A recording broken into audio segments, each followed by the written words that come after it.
নমস্কার বন্ধুরা, খিদে সাথীতে আপনাদের সবাইকে স্বাগত। আজকে একটা একেবারে নতুনত্ব রেসিপি করব।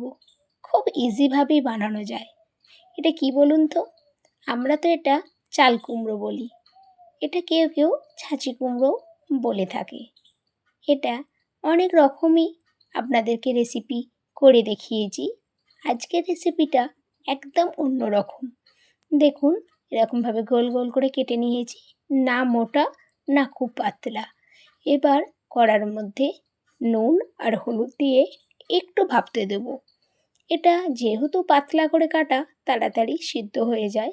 যখন জলটা একটু কমে আসবে তখন 2 চামচ চিনি দিয়েছি। চিনির পরিমাণটা একটু বাড়িয়ে কমিয়ে নিতেই পারেন আপনারা। আমি এটা একটু মিষ্টি মিষ্টি বানাবো, তাই এবার জল ঝারিয়ে নিয়ে কড়াইয়ে তেল দিয়ে, অল্প সামান্য করেই তেল দিয়েছি।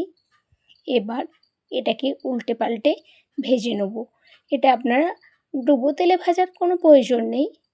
এইভাবেই সমস্তগুলো ভাজা হয়ে গেছে। এটা গরম ভাতে যদি নিয়ে খান আর কি লাগে বলুন? নিরামিষ দিন এরকম ছোটোখাটো টুকটাক তো রান্না করাই যায়, সঙ্গে একটু ডাল আর এরকম ভাজা, ব্যাস খাবার এমনিই জমে যাবে।